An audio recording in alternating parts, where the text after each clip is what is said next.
is just the powder that you dip it in is cornstarch baby powder. Yeah, when you open it up and pour it out, pour it out of the plastic bag, you're going to smell baby powder. I'm going to go and wash my brush real quick, and I will be right back.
Okay, any questions?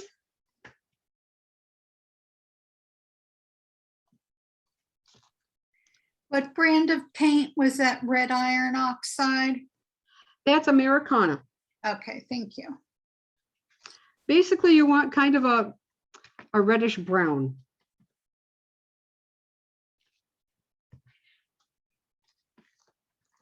Yeah, it's not totally brown. It's got a little reddish cast to it. And you can see on my one that I just painted and powdered, some of the powder has already shaken off.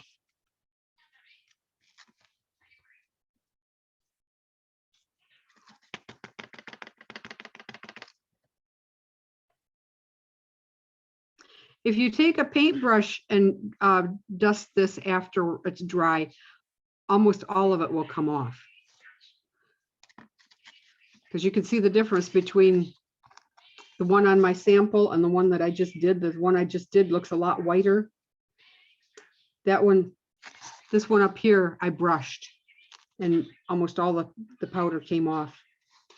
This one here, I didn't brush as much, just more or less blew it off, and it still has a lot of the powder on it.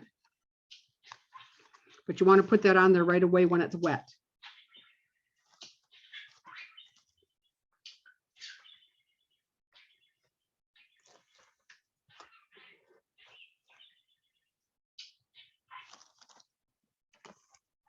Okay.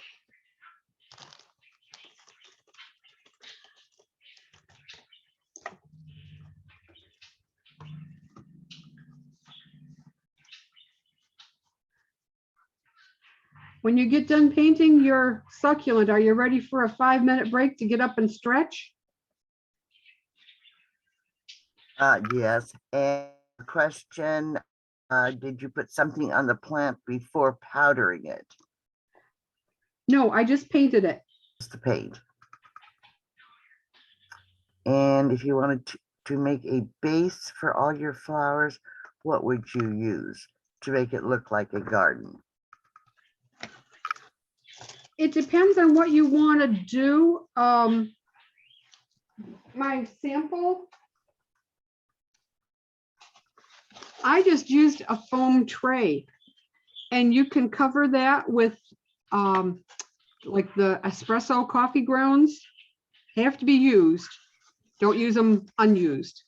You know, get somebody to save some espresso coffee. And I guess those little cake cups, they have a finer grind too.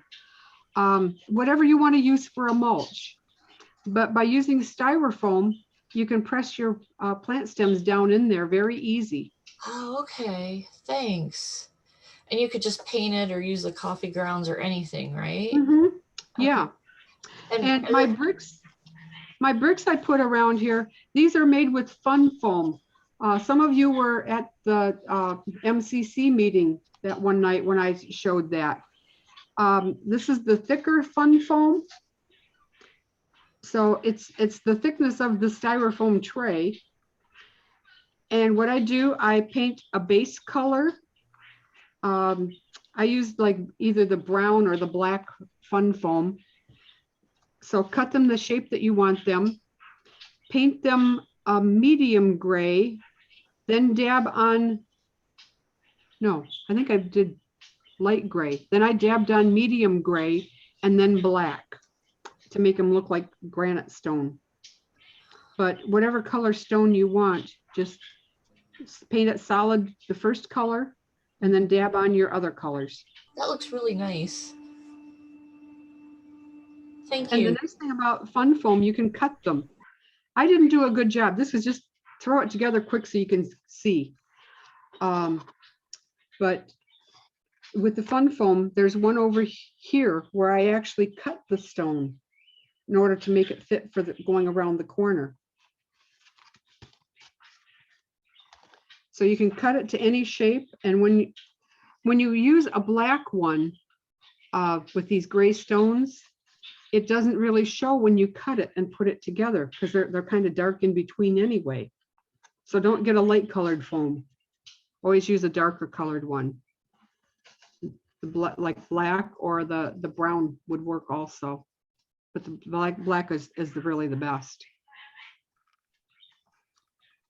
And I just cut one tray the size of the semicircle here, glued it onto another one, and then just stuck all my plants through it.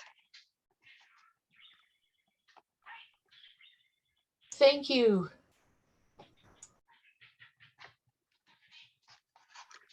Now these styrofoam food trays are really handy.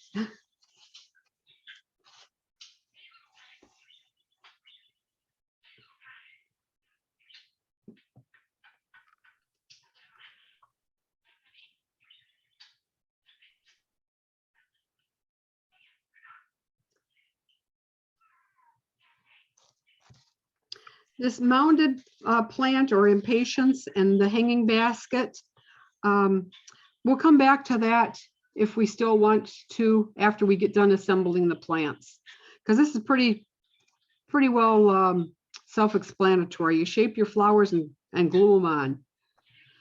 But I want you guys to get your plants assembled that we've already made parts for. Okay, I will stop the recording and we'll take a break. And when everyone gets back, we'll start again. Okay, well, 5 minutes good, or do you want longer? Around That sounds 5. good to me. So 2:46 or Okay. whatever time and 46. Okay. All right, we'll see you all in 5.